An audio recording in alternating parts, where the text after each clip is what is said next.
Good evening, everyone. Welcome to CAEP National Grand Rounds. Tonight's session is on updates on the management of febrile young infants, new data for old questions. I'm very happy to be joining you tonight as your moderator. My name is Maria Ivankovic, and I'm an emergency physician at St. Joseph's Health Centre, Unity Health Toronto. I don't know about all of you, but I work in a very busy community hospital, and our number of pediatric visits declined significantly over the last year. I really miss kids and I miss peds altogether. So I'm very pleased that our topic this evening is on peds. And it is timely as it appears that our pediatric visits are on the rise again. Our speaker tonight is Dr. Brett Burstein. He is a pediatric emergency physician at the Montreal Children's Hospital and an incredible clinician scientist whose primary research happens to be on febrile infants under 90 days of age. His work in this area has received multiple impressive grants and awards, so we are thrilled to have his perspective on this topic. Before we begin with this evening's presentation, a couple of housekeeping items. I want to let everyone know that CAEP's Scientific Planning Committee has reviewed declarations of conflicts of interest, and no conflicts, perceived or real, have been identified, and there has been no external support received for this webinar. We will be using polls everywhere to get some input from all of you tonight. So when the poll is active, you can go to pollev.com/CAEP18 or text CAEP18 to join. We have dedicated 15 minutes at the end of Brett's presentation for questions. So please text us your questions to the number on your screen or use the chat box as questions come to mind. And thank you to those that have sent questions in advance. Before we bring Brett on, we're going to go to a short video with a message from Dr. Andrew Hall on CGEM's education innovations. Hi everyone, this is Andrew Hall from Queen's University in Kingston, Ontario. As one of the education decision editors at CGEM, I thought I'd take the opportunity to remind everyone of the CGEM manuscript category that is near and dear to my heart, the education innovations. These short 1,000-word papers give educators the opportunity to share their cutting-edge innovations while reflecting on what made them work in their context and highlighting areas for improvement and future adaptation. Like the Silicon Valley of the tech world, Canada is an emergency medicine education hotbed, advancing the front edge of emergency medicine training globally. You're all out there working hard in your training programs, innovating constantly, and we invite you to share your stories of innovation, evaluation, and reflection. Further, we encourage you to have a read of all the great papers that are already published for ideas, inspiration, and to avoid reinventing wheels. And for those interested in learning more about some of the best education innovations in Canadian emergency medicine this year, please make sure you tune in to the Top 3 Education Innovations competition at CAEP on Wednesday, June 16th, 3 p.m. Central Time, where Tamara McCall and I will be moderating brief podium presentations and crowning one ultimate winner informed by audience participation. This year we have Dr. Wilson Lamb presenting about the virtual delivery of a national rural medical education and in situ sim curriculum, Dr. Ahmed Taher presenting HiQuips, Health Informatics Quality Improvement Patient Safety, a novel, free open access medical education resource. And lastly, Dr. Sarah Fui presenting about the development of the virtual resus room, usability, accessibility, applicability of a virtual simulation alternative for teaching and learning. I'm excited about all this and I look forward to seeing you all there. Take care. Thanks, Andrew. And now let's start with our main session. Brett, thanks for being here with us tonight, and I'll hand the screen over to you. Thanks, Maria, for the introduction. I'm going to share my screen. That's great. If you guys can just, I'm going to go to screen sharing mode and make sure everyone is able to see that. So I appreciate the introduction and the opportunity to talk to you guys on this subject. This is the area of both my research interest and clinical interest. And as Maria mentioned, we're going to talk about updates for febrile young infants. So whether you are a clinician that works in a primary care setting, in an emergency department, community-based, university affiliated, there's no question that at some point you have come across a febrile young infant. So when we talk about febrile young infants, we're referring to infants in the first 90 days of life generally, and we'll talk a little bit more about that. I'm going to start this talk just by reiterating the same thing that Maria said, and I have no financial disclosures nor any conflict of interest. So with that out of the way, I'm going to quickly review our learning objectives that we sent out and what the point here is today. So our goal is to review some of the historic risk stratification criteria that have been used. And those, as you are probably familiar, developed in the 90s. We're going to talk about some of the more recent febrile young infant lessons from data that has evolved in the past 5 to 10 years. I'm going to describe some recent large-scale quality initiatives, particularly those being led in the US by the American Academy of Pediatrics. And I'm also going to provide some practical resources. And the goal is to be able to, for you to leave today armed to be able to have best evidence care. Every time I give a talk on this subject, I hear something like this. Oh, you're going to give a talk on the management of febrile young infants. Well, can you just give me the main points? Said literally every ED physician ever. I always start this talk this way because it's a complicated talk. And it's interesting because the things you think you do as automatisms, turns out that there are many, many decision branch points along the way. And we now have more data to inform those branch points in the past 5 years, emerging from large prospective cohort studies from the US and Europe and Canada than we've had in the last 40 years combined. So I'm going to start with a clinical case that has been very, very carefully curated that really sits right at the heart of a lot of clinical controversy. One more thing I do want to remind everyone, there's a polling function that is going to start right after I introduce this clinical case. So for everyone that's online and for anyone that has joined us late, I'm hoping that everyone can join with Poll Everywhere. And as a quick reminder, you're going to use CAEP 18. If you have Poll Everywhere as an app, you can use it. It's very easy. Once you launch the app, just put in CAEP 18 and the questions will come directly to you as we go through them. And you're able to do that through text messaging. You'll see the opportunity to do that as I bring up the first poll. But I just want everyone ready because there's going to be a lot of polling questions as we go through. It's a pretty interactive talk. So I'm going to present this clinical case. Here we have a 35-day-old term infant who has a rectal temperature of 38.3 measured at home. The infant is otherwise healthy, is unremarkable in terms of perinatal history and protective serologies with no infectious risk factors. And they present to an outpatient pediatric clinic where the infant is found to be well appearing, well hydrated, easily consolable, and vital signs all within normal limits, including a rectal temperature of 37.5. The infant is congested and coughing, and the sibling of this infant is known to have a viral or suspected viral upper respiratory tract infection. So I'm going to start by asking a first question. This is the poll, and you should have the poll in front of you displayed. You should also have the option, if you're on Poll Everywhere, it should already be showing your option. I'm going to actually hide our responses. So what should this infant have? This infant should have, and you can choose, it's not mutually exclusive. You can have more than one. So choose all that apply. This infant should have blood and urine testing. This infant should have a lumbar puncture. This infant should be admitted to the hospital. So I'm going to give this another 20 seconds as everyone gets comfortable with the polling. As I mentioned, you go to Poll Everywhere, CAEP 18. I can see we already have 13 results. So as I mentioned, this is a common clinical situation. This one, we're going to stop here at 25. We'll see what people are thinking. So a vast majority are suggesting and still voting, but this infant should have blood and urine testing. A small minority suggests that this infant should have a lumbar puncture, and about a quarter, or no, let's say 15%, are favoring admission. So we're going to come back to this clinical scenario at the end of this talk. I'm going to go from there. So you've probably heard a talk at some point on febrile young infants, and this talk in some ways is going to be the same, but importantly, we're going to highlight some differences. For starters, if you look in a textbook and anything you've probably ever read in the last 20 to 30 years, talk about infant fever in the first 3 months of life. We talk about infants as a vulnerable patient population because we know that at the time of birth, their immune systems are not fully developed. Classically, we have evaluated infants all the same way in the first 90 days. But more and more often in the literature, you will see that moving towards the first 60 days of life. And that is because we recognize that the risk is not the same across all the months of life. So that's one thing that has changed. So largely we talk about infants with fever in the first 60 days now.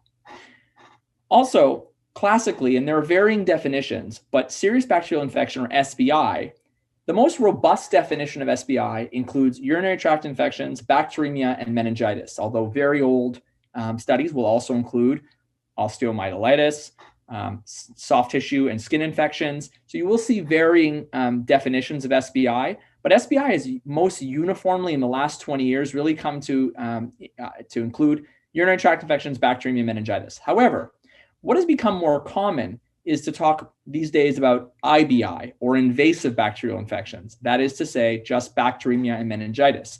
So really the infections we care most about. And the reason why that is because we have a pretty good point of care test to test for urinary tract infections. And of course, that's the urinalysis. So the holy grail stands in identifying infants at high risk for IBI. So unfortunately, this is a problem that's not going away. What you see on this chart is the number of infants evaluated every year at the Montreal Children's Hospital. In tall bars are the number that come to our emergency department, and the smaller bars are the number that are admitted. And this number rose steadily over the past 5 years. And we can see that among all infants in the first 90 days of life, 30% of them present for a chief complaint of fever.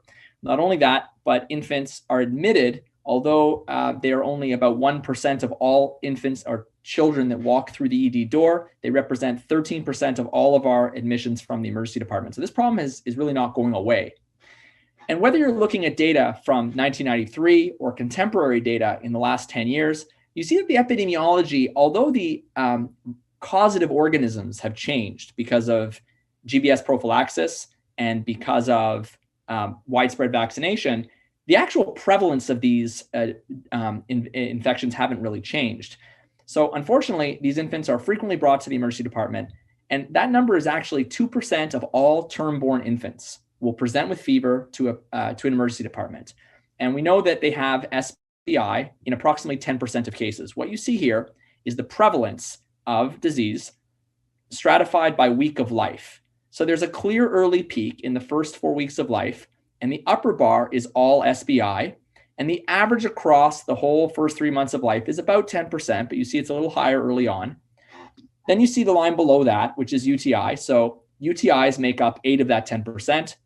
Bacteremia is approximately 2%. And fortunately, not common, but very dangerous, meningitis at approximately 0.5%. So these numbers have not really changed over the years.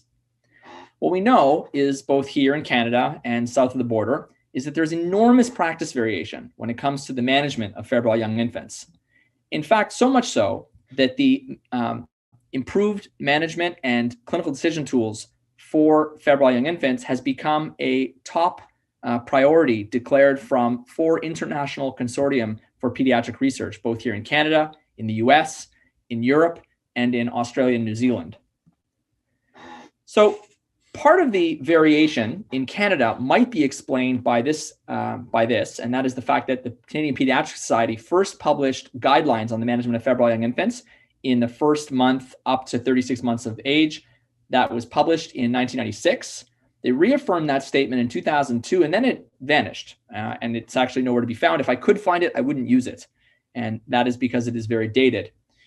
But if we go back to see what has sort of shaped our global normative approaches to febrile young infants, this should be something that is familiar to most of you, at least this strategy, because this has really shaped a lot of what we do. The original publication was published by Larry Bariff, and it was published concomitantly in 1993, both in pediatrics and in the Annals of Emergency Medicine. And it was reaffirmed in 2000 with very, very little modification.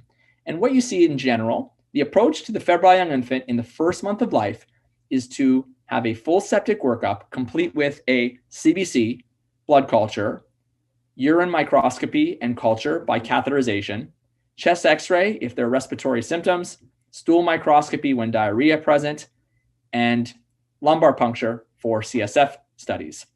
Infants then, after their full septic workup, were recommended to be admitted and empirically started on parenteral antibiotics. Now, there's a path less chosen, but that was also always part of the original recommendation, and that after an infant who underwent a full septic workup, it would be reasonable to admit them and to observe them without antibiotics if they met all low-risk criteria. In the second month of life, again, for infants meeting low-risk criteria, if they are outside of the first 28 days, there are both inpatient and outpatient strategies that have been published that may involve lumbar puncture or not, that may involve use of antibiotics or not, but all of them are contingent on if you meet low risk criteria. So there are a number of risk stratification criteria that have existed historically, the most popular of which are the Boston, Rochester, and Philadelphia criteria. I'm going to go through a quick reminder, and this is a busy table, but I want to highlight some important features on this table that compares them. For starters, I'll point out that only the Rochester criteria was designed that in a way that included infants in the first month of life. Both Philadelphia and Boston criteria, although often applied more broadly, were not actually studied in infants in the first month of life. Another very important difference is that we notice that only the Rochester criteria does not require CSF testing to determine if they are high or low risk, whereas the Philadelphia and Boston criteria require CSF testing to be able to make a determination of risk status. All three utilize some cut point of the WBC, and 2 out of 3 use some cut point derived from the absolute neutrophil or band count. So these are features that are common to them and features that differ. So now I'd like to ask you in our next polling question, do you use a specific risk stratification strategy in your approach to febrile young infants? So I'd like you guys to vote. I'm going to hide the responses. Do you use a Philadelphia style stratification? Do you use Rochester style risk stratification? Do you use a Boston strategy? Do you use some other published strategy or no specific structured strategy per se, and more of a clinician, unstructured clinician assessment? So that is my question. So you're able to vote now. We'll leave this open for another few seconds. We're up to 20 votes. I think there's about close to 70 online right now. So I'd like to see another 10 votes at least. So get your last votes in right now. And again, there's not a right or wrong answer to any of these polling questions. The idea is to get a sense of what types of strategies people will employ when they're evaluating these infants. So we're at 30. I'm going to close the poll right now. I'm going to show the responses. So a majority in this group are using, let's say, physician gestalt, or perhaps unstructured clinical assessment. And a few will also say, let's say about a third are using Rochester criteria. So I'm going to go on from there. So the problem with these guidelines is that today we know more than we did when they were derived. And unfortunately, what's very interesting about the Rochester criteria, though published in 1993, was in fact derived in 1985 from the study of just 288 infants using methods that are very outdated and do not use any statistically robust methodology. So they were designed to identify SBI. The question really is, how do they perform today, now that we have more data, on the infections in particular that we care the most about? That's IBI. Well, when you apply the Rochester, Philadelphia, and Boston criteria, turns out that these don't do so well when it comes to detection of IBI. Rochester has about a sensitivity of about 81%. Philadelphia, we're still at 72%, and the Boston criteria performs the least well at about 63% for sensitivity for IBI. What that means is that in the best case scenario, you are likely and reliably going to be missing 10 to 20% of positive cases for IBI. Part of that is based on the lab tests that are embedded into these risk stratification criteria. So when studied by the American-led PCARN group, so this is a study that came from a group in the US of 26 freestanding US pediatric emergency departments, 5-year study that included nearly 4,000 infants that were nearly under 60 days of age. What did they find? Well, I'm going to walk you through these images, and it's a quick review of our statistics. So what you're looking at, of course, are receiver operator curves. Receiver operator curves tell us the trade-off of test characteristics. That is how well they do in terms of sensitivity and specificity. If you'll remember, a very high performing test will have a perfect sensitivity all the way up here on the y axis, right up here at 1. And it will have perfect specificity. So 1 minus 1 gives you 0 on the x axis. So a perfect test is pulled all the way up here in the corner. So imagine this line down the center at 45 degrees. This line here is flipping a coin. And a really good test has been pulled all the way up in the corner so that the area under that curve, or the AUC, is 100%. PCR tests have among the highest AUCs. They have a very good trade-off of sensitivity and specificity, and those numbers tend to run in the 95 range. And good tests or good risk stratification strategies that you're familiar with, for appendicitis or testicular torsion, those tend to perform at about the 80 to 85% range. And we consider that a decent test. So how do absolute neutrophils perform? Well, what you see is that their AUC for the manual and automated are not better than 70 or 60%. Your band to neutrophil ratio are even less good than that. So when you use the absolute values that are published cutoffs, your sensitivities are very poor. If you use the band to neutrophil ratio, your sensitivity is below flipping a coin. And we can't expect this to add very much when it comes to risk stratifying for IBI. How about white blood cells? So almost everybody that evaluates a febrile young infant will include a CBC. When we do a CBC, what is its utility? Well, again, from the PCARN group, we have we had 26, again, the same 26 freestanding pediatric emergency departments, 4,000 infants studied. And what they found was that the median white count among infants who had an IBI was 10.7 compared to those with no IBI with 9.6. Now, this is problematic for two reasons. The first is that 10.7 and 9.6 cannot easily be differentiated from each other, though they were statistically different in this sample. Second of all, they are both in the normal range. And so that also presents a problem. You've obviously heard of these other tests, and there are many that have been now described more recently that have better test performance for the risk stratification of febrile young infants. Those include CRP, procalcitonin, viral testing, and although it's not anywhere near the horizon or prime time use, but you also have RNA biosignatures that have been described in early studies in pediatrics.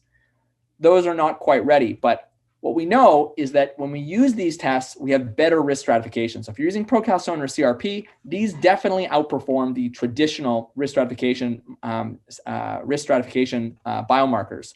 So this French study by Karen Milcent was 15 French pediatric emergency departments where they studied nearly over 2,000 infants in the first 3 months of life.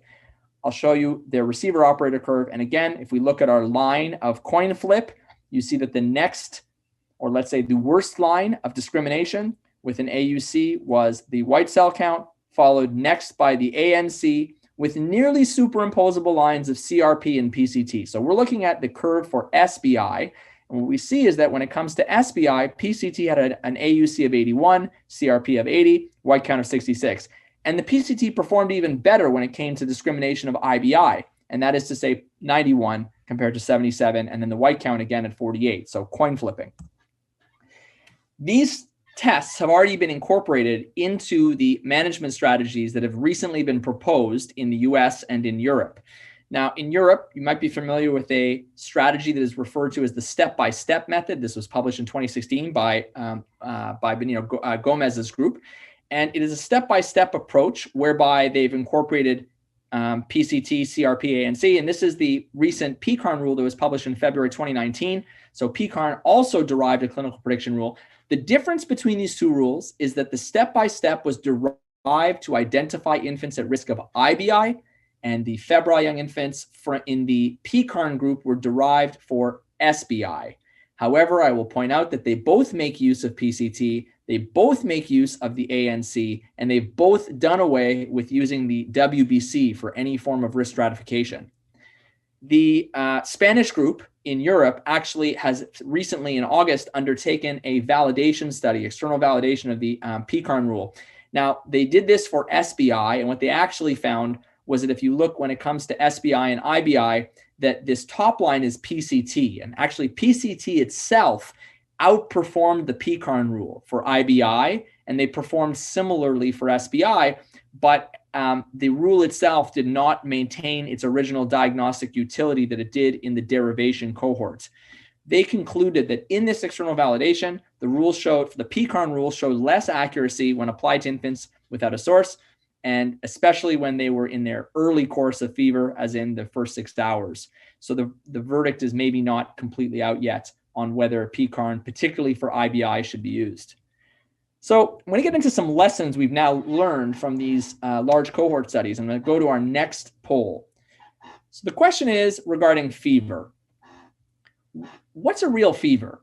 So do you change your approach if the infant has no fever measured at the time of presentation in the ED?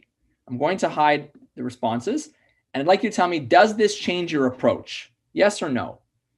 So we have only one vote so far. Does this change your approach in terms of how you might investigate them? I realize this is a binary question. Does it change your approach in terms of inpatient versus outpatient strategy? Will you now not investigate them? Would you be more or less aggressive? So we're sitting at 20 votes. I'll let 10 more come in, at least.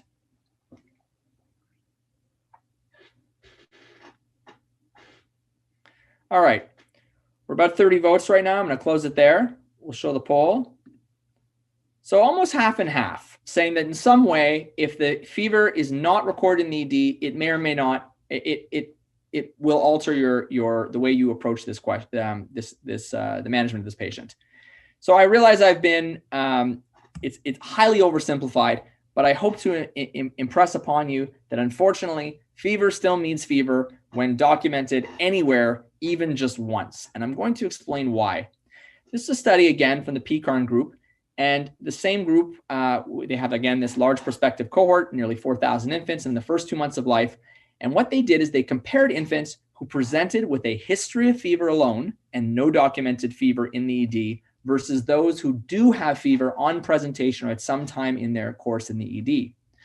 What they found was that the overall prevalence of SBI was 11.5%.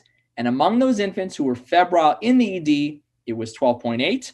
If they did not have fever in the ED, it was 8.8. So they actually did find a statistically significant difference.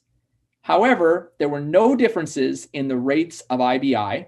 And pretty clearly, the authors concluded that this should not change our approach to these infants because globally, these both are still aligned with what we consider our risk, approximately 10%. Not only that, but unfortunately, probably a better way to think about this when we see data like this is that one single reliable spike of fever at home might be our only clue, actually, to pick up this 10% who otherwise will fly under the radar. So not only this group, but of course the Spanish group did it first. And what they found was that when they compared their nearly 2,500 infants, and they looked specifically for IBI, the IBI rate was 2.4% overall, and it did not differ whatsoever among those who had fever in the ED or those who were afebrile when they arrived.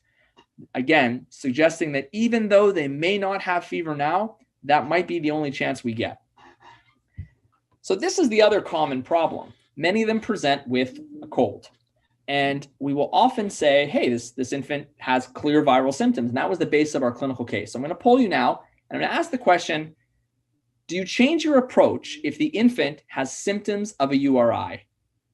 So if this infant is presenting, I'm going to hide our responses, and it is clear that they are congested according to parents, the infant is perhaps coughing, you may have a sibling with a URI as well. This is a very, very typical presentation. So my question is, does this change your approach when they have URI or when they don't? Okay, I have 5 responses. Everyone get their responses in.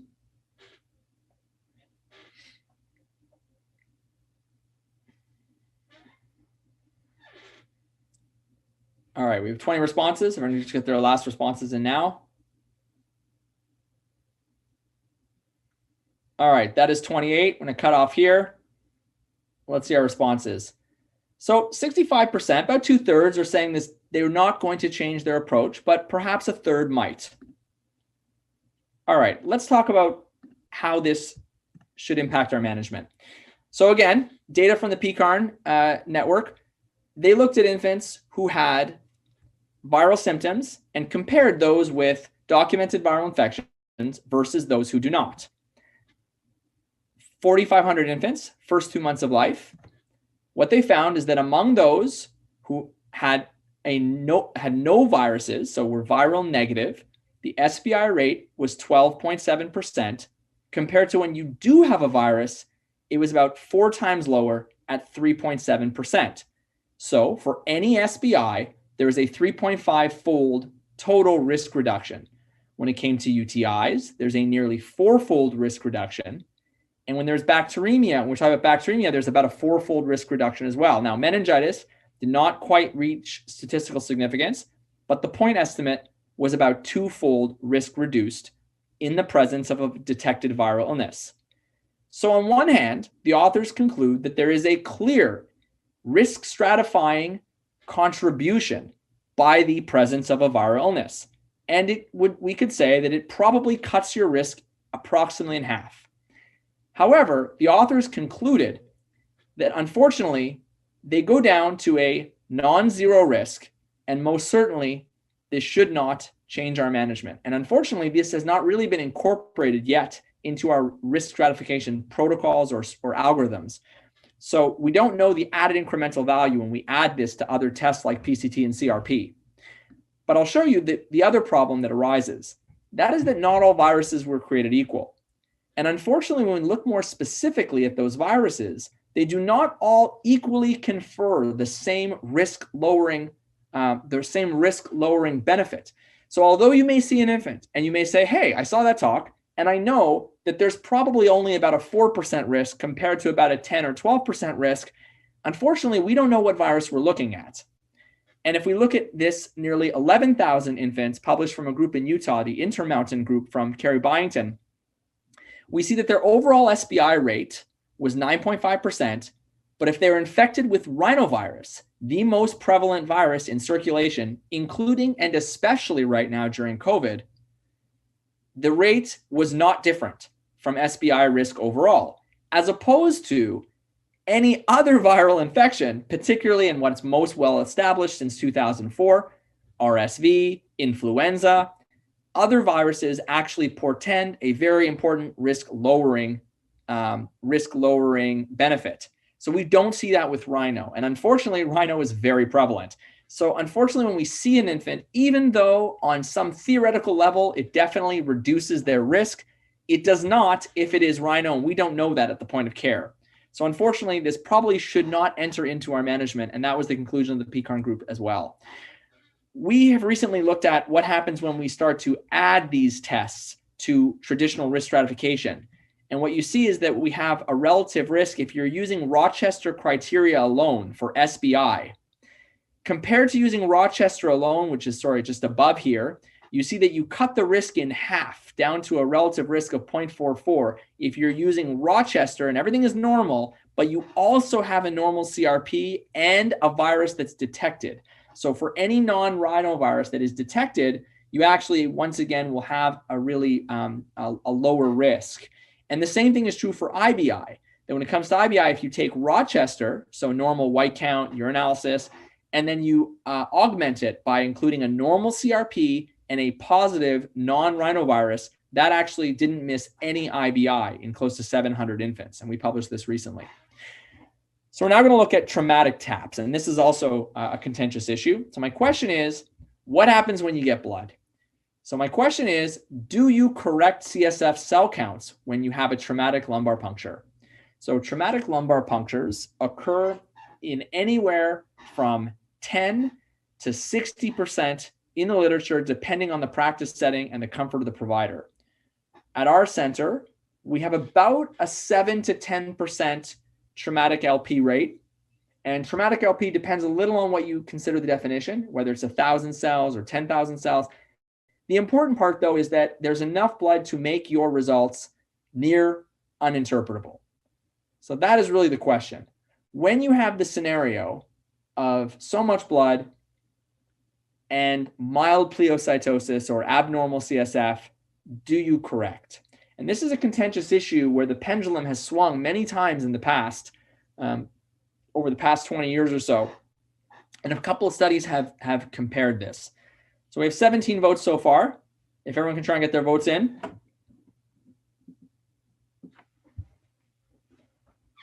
leave this open just for another few seconds. So we're going to close this now.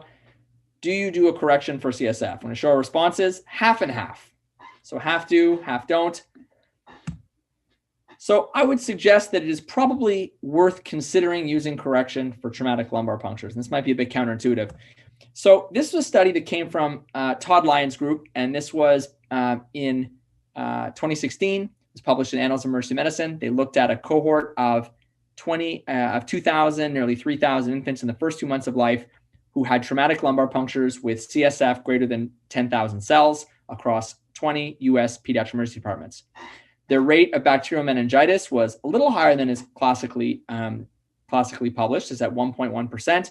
And what did they do? They derived a correction factor using robust statistical methods rather than other versions you've maybe heard in the past, subtracting, say, 500 to 1 or 1,000 to 1.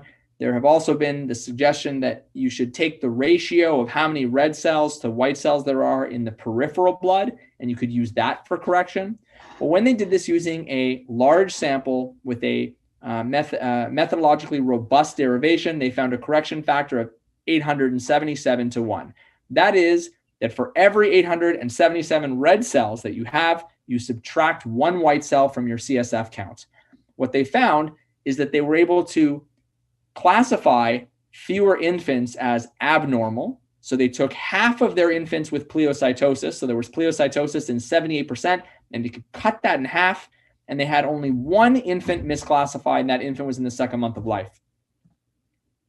So the question is, how useful is this, and what is the clinical utility? So we studied recently two pediatric emergency departments in Quebec. So both the freestanding pediatric hospitals here, Montreal Children's and Saint Justine. We had 437 infants in the first 2 months of life that had traumatic lumbar punctures. We had a close to 1% bacterial meningitis rate. And what we found is that newly derived risk stratification, or I should say correction factor, outperformed all those other methods I talked about. We were able to safely reclassify 50% of infants who otherwise would have been more aggressively managed. So antibiotics for longer, admission to hospital. The AUC was improved. So if you were uncorrected, the AUC of pleocytosis is only about 0.6, whereas we improved that to 0.8. And that was particularly due to the fact that the specificity increased from 19 all the way up to 63%. So what this meant is that 191 infants could be managed less aggressively once you make a correction, and no infants were misclassified in this cohort. So now my question is, what do you do when you have an infant with a positive urinalysis? And this is also a clinically common scenario. I'm going to hide the results. So do you perform a lumbar puncture for all infants with a positive urinalysis? And this is also a controversial question. There's two results. I'm going to wait for you guys to start putting in results. Do all infants who have a positive urinalysis require a lumbar puncture?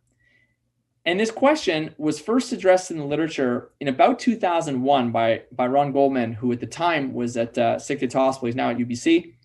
And it's been asked many, many times in the literature. And there was a study that came from one of the first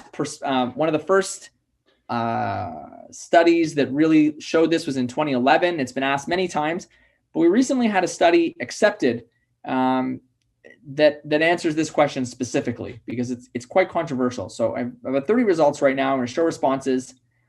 So wildly, the answer here is no. And almost everybody said this infant does not need a urinalysis, does not need a lumbar puncture for a positive urinalysis. Now, I find it interesting that is the response for this group. And the reason why I say that is because we recently had a publication that asked the question. This was Paul Aronson that asked, is it time to stop classifying febrile infants with positive urinalyses as high risk for meningitis? I mentioned that Rand Goldman first asked this question. This was published in the Canadian Journal of Emergency Medicine. But this publication, is it time to stop classifying, is from 2019. And that is because every single published guideline ever published, including the new risk stratification criteria by PCARN and the step-by-step method, they all have always and still today consider an infant with a positive urinalysis at high risk. They call that a high-risk infant.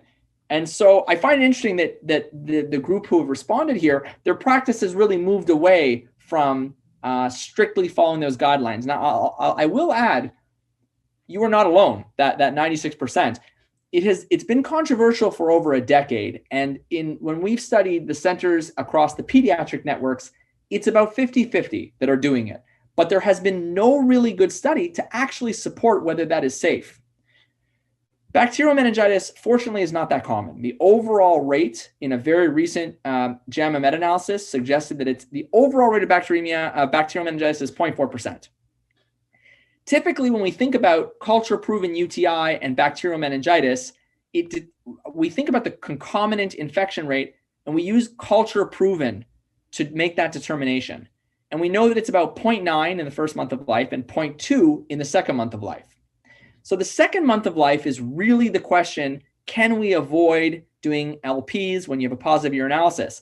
But the problem is we don't have a culture at the point of care. We have a urinalysis.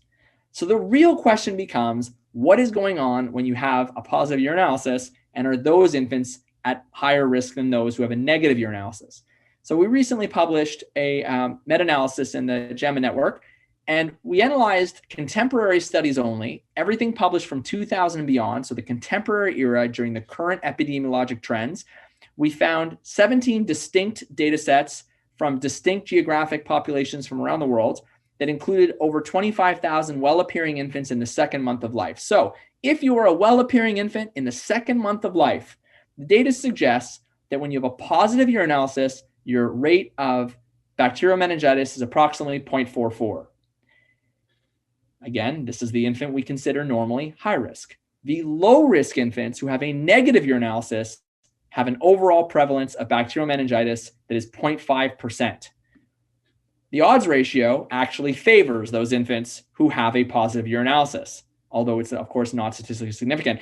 I have to point out, it's not that I am suggesting that when you have a positive urinalysis, it is protective against bacterial meningitis, but what we concluded was the prevalence of bacterial meningitis among well-appearing febrile infants in the second month of life when they have a positive urinalysis is not higher than when they have a negative urinalysis, and that LP for these infants should not be guided by urinalysis results alone.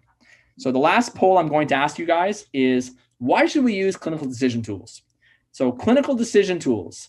Does your ED have some form of clinical decision tool in the form of a clinical guideline, pathway, order set, or algorithm for febrile young infants? And this is the second to last poll. So hopefully our poll turnout will be a little higher. I see one result so far. Let's get our last ones in. Does your center have some form of clinical guideline, pathway, or algorithm? Results are starting to come in now. So we're up to 15. Come on, guys, we can do better than that. All right, we're going to wrap this up and we'll show responses. So about 2/3 of respondents say that they do have some form of clinical decision tool in their setting. This is important because what we know is that clinical decision tools are established to provide best evidence and improve quality of care. They exist in the form of guidelines, pathways, and order sets, algorithms as well. And in a study undertaken by Paul Aronson in 2015, they looked at the 33 freestanding pediatric EDs of the PCARN group, and 21 of 33, 2/3 of pediatric centers have clinical decision tools. We studied in Canada the same thing. So of the 16 tertiary pediatric centers, 8 of the 16 EDs have some form of clinical decision tool for febrile young infants. What we know is probably one of the most well-known studies about the utility of a care process model is that of Carey Byington in Utah. I mentioned the Intermountain group before. They had an implementation process that happened in 2007 with a 3-year lead-in. They looked at how when implemented across a healthcare network. So this was in a catchment of 90% of all pediatric visits in the state of Utah. So it's 4 hospitals that account for almost all the pediatric visits. They were able to decrease physician variability. They had excellent clinical outcomes. They had lower system-wide resource utilization and improved family and patient-centered outcomes. You see here also a cost projection that they were able to lower costs by about $2,000 per admitted patient. What they developed were basically point of care reference tools, a pathway or algorithm that stratifies infants as being low risk or high risk that need a full septic workup, a partial septic workup. This also is a door to discharge model that actually carries over and would show whether the infants or how they should be managed on the inpatient setting. Similarly, you can find clinical decision tools very easily. And this one I'm showing you is from the website from the Children's Hospital of Philadelphia, CHOP. It's a well-known institution that is considered one of the premier institutions for pediatric care in North America. They have a very easy to find ED clinical pathway for the evaluation of febrile infants in the first 2 months of life. And they did this in the context of a quality improvement project to improve or increase the appropriateness of lumbar puncture performance. So it's not that they increased lumbar punctures. In fact, they decreased lumbar puncture, but they were increasing the appropriateness for LP. And that was the raison d'etre for why they built this clinical decision tool. But this is freely available. But I'll turn your attention to what is probably the largest clinical quality improvement project of its kind. The AAP announced in 2016 that they would be launching a QI project. It went live in 2018, and that's the project REVISE, Reducing Variability in Infant Sepsis Evaluation. It paired 124 US ED and inpatient teams, rolled out over 2 years across 38 US states, and now there have already been 20,000 infants that have gone through this. It is the largest quality improvement project ever endorsed by the American Academy of Pediatrics. They've developed an app that can be downloaded freely for Android or for iPhone. The app is called Peds Guide. And with their app and with their process, they now have over 20 publications that are all starting to come out with their first 2 and 3 years of data. And their data is impressive. And what they show is that they have increased the appropriateness of hospitalizations by 10%, absolute values. They've increased the appropriateness for the total length of stay by 76%. They've had no change in their delay diagnosis or missed SBIs. So their outcomes are actually excellent. Here in Canada, you can see that the TREC, or Translating Emergency Knowledge for Kids, this is the knowledge translation arm of our research consortium. They've developed what are called bottom line recommendations. You might be familiar with them. It is a 2-page, beautifully written, concise summary for the recommendations for the management of febrile young infants. I advised on this, and I think they did really an outstanding job with it. It's succinct, and it really encapsulates pretty much everything we talked about here today. Here at the Children's, we've redesigned our care process, our pathways and order sets, and we've standardized the door to discharge management of febrile young infants using an interdisciplinary and interprofessional working group. We've also developed pamphlets for parents with information on what to expect when they come to the emergency department with fever, both in French and English, and I'm happy to make those available to anyone that might want them. I'm going to return to our clinical case and then wrap up for questions. Our clinical case, you might recall, starts with a 35-day-old term infant, fever measured at home, presents to a pediatric clinic, otherwise healthy, well-appearing, retaking the temperature is found to be normal.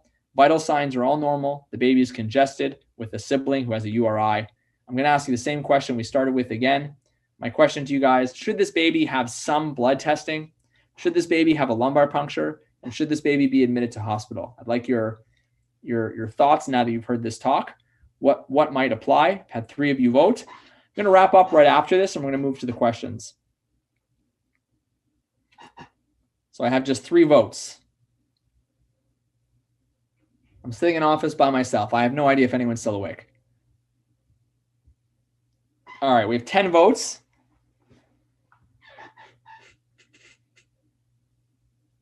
Let's try and get in the last votes. Give it another 5 seconds. 4, 3, 2, 1. You can select as many here as you want. I'm going to show the responses. So most of you are going to do some testing. A few of you are still going to do lumbar puncture, and most don't think the baby needs admission. I'm going to wrap up on that point. Actually, sorry, one last thing is my summary slide. I want to remind everyone that fever, unfortunately, still occurs in about 2% of all infants, and they will present in the first 3 months of life. SBI, unfortunately, is still 10%. IBI, unfortunately, is also still at 2%. That hasn't really changed much. There's significant ongoing practice variation, and there are still no national guidelines in Canada. There are newer risk stratifications with newer diagnostic tests, and fever documented even just once is unfortunately all it takes. There are still a non-negligible risk even when we have a documented viral illness. We know that correction factors for traumatic LPs can aid in decision-making. We know that LPs for infants who are well appearing in the second month of life should not be guided by the urinalysis results alone. And we know that there are excellent outcomes if you use a structured clinical decision tool or app such as that offered by Revise and the AAP. With that, I'm going to wrap it up and I'm going to open this to any questions.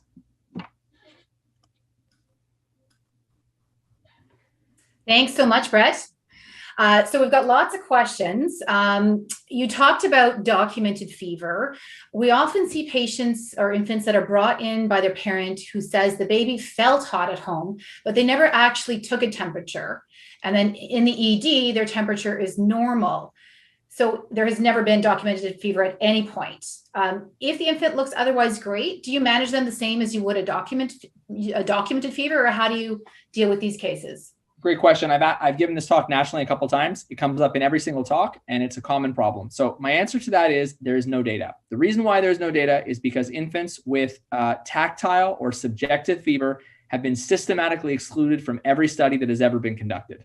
Okay, so they have to have a reliable temperature from a reliable caregiver or referral physician or in the ED for them to qualify for all the things we know about febrile young infants. So the simple answer is there is no data. I can't tell you if their rates are higher or lower. What I can tell you though, for sure, is that no pathway or algorithm that has been developed, nor the one that we've implemented here, will consider tactile or subjective fever. It does need to be a documented fever. The enjeu here, what's at stake is fairly high. We're talking about invasive testing. It's resource intensive. We know that there are iatrogenic risks. So we know it's cost intensive. We know there's a burden. It's anxiety producing, and there's a burden to the parents financially as well for absenteeism. All this to say, what we do in this center, if a patient does not meet the criteria of documented fever, many of us will put them in observation and then move to a Q2-hour observation strategy with vital signs being retaken. And if they spike a fever in the ED over the course of a shift, then we will initiate the septic workup. And if not, we will send them home without testing. It's sort of all or nothing is the strategy that most of us are employing. The other thing I'll also mention is that what I've just advised is consistent with the recommendations of the Canadian Pediatric Society regarding how temperature should be measured. That's a rectal temperature. I get questions often of what do you think about an axillary, about a tympanic, about a forehead, about all the other modern. Now is like I took my baby to the airport and the kid was scanned. I don't know. Like there's all kinds of other ways to take temperatures. So if it's not the standard robust method, we don't consider it the gold standard technique. And the last thing I'll say is that I also inform families that if they feel that the baby is subjectively warm, unbundle the baby, wait 30 minutes and retake it again. So if they've done that and they document it, it's real. If they do it and they document and it's not, then we don't manage them aggressively. And at home, you're recommending a rectal temperature.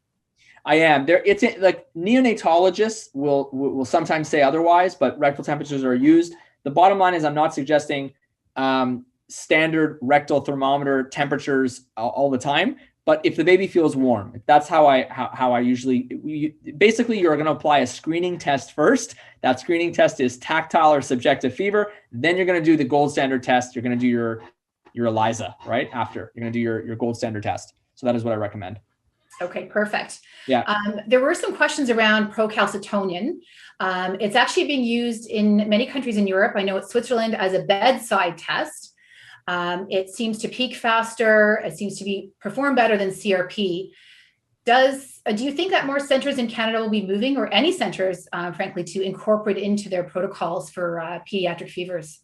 Great question. I didn't present it. Our data showed that in our tertiary pediatric emergency centers 2 years ago, it was not available for use in any pediatric tertiary center. Now, the interesting thing is that's probably not true in your setting. I know that mixed EDs often use it for adult indications. I've heard COPD even, but other indications in adults, certainly ICU. So if you're functioning in a mixed ED, you probably have access to this test. We did not even have access to this test until May 28th of this year, the children's. We now do, and it is for anyone in whom you are trying to rule out sepsis. these infants, of course, are included. We have now standardly incorporated this into our door to discharge pathway. I've done an update with the centers across Canada. Of these tertiary pediatric centers, close to 50% of them now have it also available in their ED. Our turnaround time is approximately an hour to an hour and a half. It's a little longer than a CBC, and it's about the same as a CRP. We have incorporated it into our decision-making, and probably many of you have access to it even more than we do in the pediatric specific centers. I strongly recommend its use. It is regarded as the standard of care in Europe. I totally agree with you about that. And even in the US, PCARN is the authority on pediatric emergency care in the US, and their rule does not use a CBC. I should say, sorry, it does not use a white count. It uses an ANC and a PCT. So what I'm getting at is it most certainly has proven to be the gold standard test. It is better than a white count. If you have access to it, I strongly recommend using it. The cut point, you can see it's a bit complicated, but basically if it's we consider below 0.5 is considered low risk of serious bacterial infection. Okay, well, that's very exciting if it will be just a matter of time before we all are using it in Canada, because it certainly seems the way to go. Brett, I realize we're running short on time, so I'm just going to take one last question just around clarifying or the take-home point with your analysis. It seems like it's almost irrelevant whether it's positive or not in terms of guiding for the workup. Yeah, so our meta-analysis, I think, is important. I think it's practice changing, to be totally honest. What we've moved to, and I showed you the CHOP protocol, but they've done the same. Okay, if you ever look up the CHOP protocol, you'll notice highlighted in red, they actually specifically say the urinalysis itself is not a determinant anymore of high risk status. So they're actually moving boldly away from the traditional risk stratification. And they have below their algorithm the results stratified as to what to do. And that includes whether you have a normal or abnormal urinalysis. And the question then hinges on, do you have an abnormal urine plus abnormal biomarkers? And that is what we're using here to determine high risk. So a simple, let's call it, even if we call it pyelonephritis, like a simple urinary tract infection among febrile young infants, if the biomarkers are normal, we are managing them as outpatients without lumbar puncture. And it depends a bit on age. If you're at our center, if you are between, you will start with IV antibiotics, so IV ceftriaxone, if you're under 6 weeks old. And then they will step down to oral. Once you're 6 weeks old, we will start with oral. And that is a question regarding bioavailability and absorption of oral antibiotics at that young age. So the point, though, is that we are not automatically LPing anymore on the basis of a positive urinalysis. We are not. When the biomarkers are elevated, however, we consider that patient still now at risk for at least bacteremia. And in our data set, unfortunately, bacteremia concomitant with UTI is about 10%, and it's published to be about 10 to 20%. And the problem is that bacteremia is another story, because bacteremia should have an LP. Okay, so is it fair to say with the positive urinalysis, what's changed is that it's not committing us to an LP. We're looking at other data in addition. Exactly. And it turns out that in the past 3 years at our center, we had 177 infants who had UTIs. Of those, 20 of them had concomitant bacteremia, but their biomarkers caught all of them except 3. So for those 177 UTI infants, we didn't perform LPs, and we spared those families. All 160 kids were spared LPs. The 13 infants who had abnormal biomarkers, so the appropriate kids, got LPs for their what turned out to be bacteremia, and we basically missed 3 what I call secret bacteremia that had markers that were normal. So, and when you say markers, you're talking about CRP and procalcitonin. So we didn't have PCT. Yeah, we did. Actually, what I'm telling you is just with CRP. Oh, okay? That's great. I mean, yeah, so that is practice changing. So it is. It's not. Now the thing is, look, it's not perfect. This is always a question of risk tolerance, right? And I would advocate for shared decision making. And I can tell you, as you probably have also experienced, families are are afraid of LPs. It is the intervention that brings, it is the by far the most, they come to emerge knowing they need blood work and probably urine. LPs in admission are on another level of anxiety provoking, and sparing families that is not trivial at all. So bottom line is, if you also have normal biomarkers, we do not rely on the urine alone. As you saw in this group, 96% voted that they wouldn't necessarily do an LP. And by the way, our data is restricted. This is important. Our data is restricted to the second month of life. Okay. We are still advocating for a full septic workup in the first 28 days. Okay. So in the second month of life, normal urinalysis, urinalysis is abnormal. Biomarkers are normal though. Go ahead. IV discharge or even oral if they're older. Okay. That's a really important point. So 30 to 60 days. Yeah. Okay, perfect. So Brett, thank you so much for bringing us up to date on febrile infants and for being with us this evening. And thank you to all our attendees. Please remember to complete the evaluation. Your feedback is very helpful for future CAEP Grand Rounds, and your attendance certificates will be sent out on Thursday. Please mark your calendars for our next CAEP National Grand Rounds on Wednesday, March 31st. Where we're going to have an amazing panel of speakers on the ED management of alcohol withdrawal. So that's all for tonight. Looking forward to seeing you all again soon. Thanks. Thanks for having me.